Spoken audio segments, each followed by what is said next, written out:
I am counting every blessing, counting every blessing, letting go and trusting when I cannot see. I am counting every blessing, counting every blessing.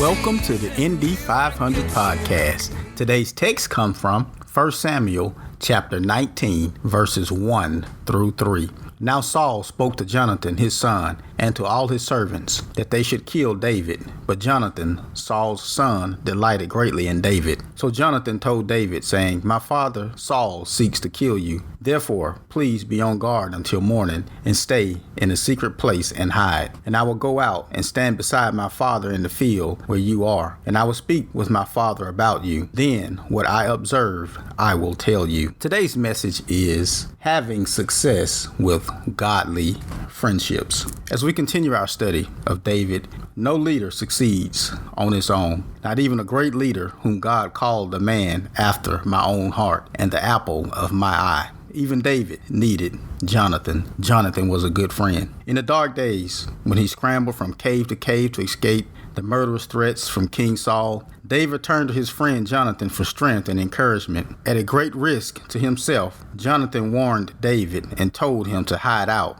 Johnathan, hoping to calm down his father and reconcile the king to his friend, spoke well of David. And for a short time, Saul went back on his threats, promising that David would not die in his hand. But soon after that, the animosity that Saul had against David, it reasserted itself. However, Johnathan once again risked his life to help his dear friend. Even though he knew that God had chosen David and not him to rule Israel, Johnathan remained faithful to his comrade until the very end of his life. One verse in particular describes Jonathan's invaluable ministry to David. This is found in 1 Samuel chapter 23, verse 16. It says, Then Johnathan, Saul's son, arose and went to David in the woods and strengthened his hand in God. My question for you today is, do you have someone who strengthens your hand in God? Just this week, I, as a minister, was dealing with something that I really did need a good friend that I could call with no agendas or anything like that. And just to show you the awesomeness and power of God, about a year ago, God had begun to form a friendship with myself and an associate minister with me at my current church. And it was so great to be able to pick up the phone and call someone who is truly there for you, someone who don't have any agendas, and just someone who is just a true friend. So I can testify that just having a great friend that you can just call the same way that Johnathan and David had a great friendship. God has called each of us to do certain things, and God has gifted us with certain things. And sometimes, every now and then, it just helps to be able to call a friend when the enemy comes along and to just keep you level-headed and just to keep you where you should be. And that's exactly what Johnathan did for David. There were several times where David kind of overreacted a little bit, but Johnathan was there to kind of calm him down and to keep him on course. And that's exactly what a good friend is for. But the key is that that friend has to be a God-fearing friend, a friend who's prayed up, a friend that has no agendas, the same way that we see in the story of David. So on today, my question for you today is, do you have someone who is strengthening your hand in God? Until next time, live in truth.